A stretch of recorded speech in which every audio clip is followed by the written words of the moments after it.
dit que le Seigneur nous appelle, nous chrétiens, comme Daniel à l'époque, d'être des hommes et des femmes excellents dans notre travail, je suis en train de dire, en d'autres termes, par cette définition, que le Seigneur nous invite, le Seigneur nous appelle à faire mieux que les autres.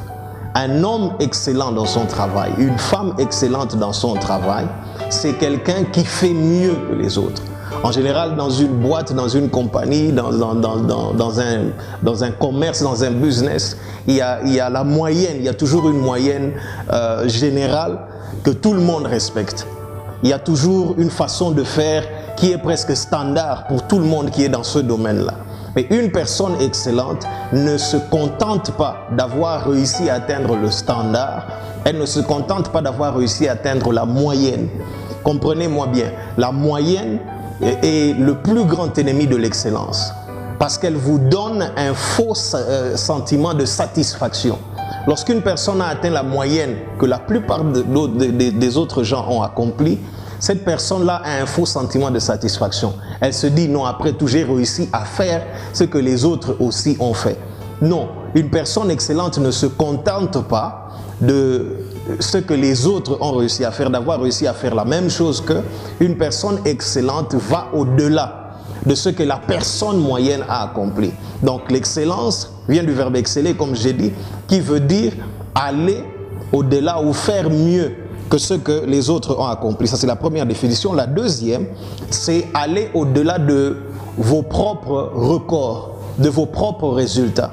C'est-à-dire, quand vous faites un travail, vous essayez à chaque fois de surpasser vos derniers résultats. La dernière fois que j'ai fait ceci, voilà ce que j'ai réussi à produire. Une personne excellente cherche toujours à se dépasser. Une personne excellente, permettez-moi de dire, est toujours en compétition avec elle-même. Elle veut toujours battre ses propres records. C'est comme ça que l'on atteint l'excellence, en essayant toujours de faire mieux.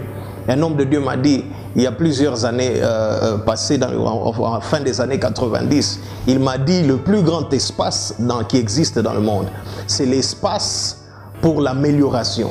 Et une personne excellente a cette pensée en elle. Elle se dit, je peux faire mieux que j'ai fait la dernière fois. Je peux battre mon record. Je peux produire un meilleur résultat que celui que j'ai produit la dernière fois. Une personne excellente bat son propre record. Elle est en compétition avec elle-même. Ça, c'est la deuxième définition. La troisième définition de l'excellence, c'est faire mieux, et je l'avais dit tout à l'heure, que la norme. Dans chaque milieu, dans chaque profession, il y a une norme que les gens considèrent comme une norme acceptable. Lorsqu'on veut être excellent, on ne se contente pas de la norme.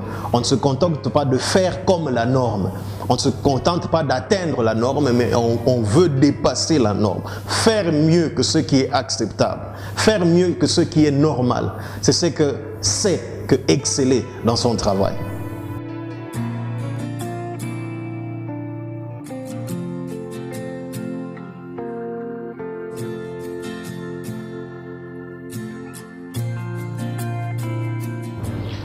La cinquième vérité que je voudrais vous partager, c'est que l'esprit d'excellence tire toujours son porteur vers le haut. C'est-à-dire que lorsque l'esprit d'excellence devient actif en vous, lorsqu'il devient opérationnel à travers vous, il vous tirera certainement, et cela sans aucun doute, vers le haut. Il est impossible à une personne qui est animée par l'esprit d'excellence de rester au plus bas niveau. Il est impossible à une personne animée par l'esprit d'excellence de rester au bas de l'échelle.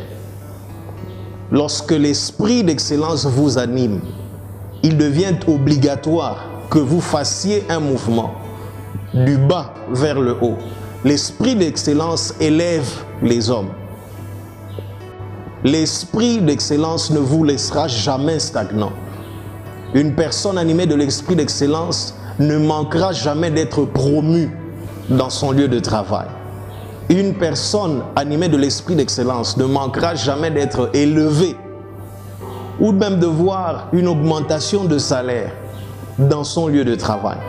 les personnes toujours stagnantes, qui ne changent jamais de position, qui ne sont jamais promues, sont les personnes qui ne manifestent pas l'esprit d'excellence. Cet esprit vous tirera vers le haut. Et c'est ce qui est arrivé dans la vie de Daniel. La Bible dit, à cause de cet esprit d'excellence qui était sur lui, le roi était en train de penser. Déjà, il avait établi satrape. Il avait établi comme étant l'un de ses ministres, l'un de ses chefs, l'un de ses gouverneurs. Mais cela ne suffisait pas, cela ne satisfaisait pas le cœur du roi. Ce n'était pas satisfaisant. Parce que de tous les satrapes, Daniel était le seul qui avait l'esprit d'excellence. Le laisser au même niveau que les autres ne satisfaisait pas le cœur du roi. Et le roi, la Bible dit, était en train de penser, l'élever au-dessus même de tous les satrapes. Daniel allait devenir, si je peux le dire, le premier ministre dans le royaume. Pourquoi? Parce que l'esprit de l'excellence l'animait. Bien-aimé, lorsque vous embrassez cet esprit d'excellence, lorsque vous commencez à manifester l'excellence dans votre carrière, lorsque vous commencez à manifester l'excellence dans vos affaires, commencez à manifester l'excellence dans votre profession, quelle qu'elle soit, que vous soyez chanteur, que vous soyez pasteur, que vous soyez homme d'affaires, que vous soyez politicien et que sais-je encore. Lorsque vous commencez à manifester l'excellence, je vous le garantis dans le nom du Seigneur, votre position ne restera jamais la même. Un homme d'excellence, une femme d'excellence est toujours élevée. Un homme d'excellence ne peut pas rester, même si elle commence au plus bas niveau, même si elle se retrouve au plus bas niveau, lorsqu'elle commence à opérer l'esprit d'excellence, cette personne est obligée de vivre une élévation dans sa vie. Je n'ai jamais vu, ni jamais entendu parler d'une personne excellente dans son travail, qui est restée stagnante, qui est restée dans le statu quo, ou qui a même régressé dans la vie. Non, l'excellence ne vous fait pas régresser, l'excellence vous fait avancer. Vous voulez avancer dans cette année 2014, embrasser l'esprit d'excellence. Vous voulez voir une promotion dans votre lieu de travail. Cessez d'accuser les chefs qui ne vous aiment pas, les patrons qui ne m'aiment pas, tel qui est contre moi, on me combat. Cessez d'accuser des sorciers imaginaires de votre famille qui n'existent pas.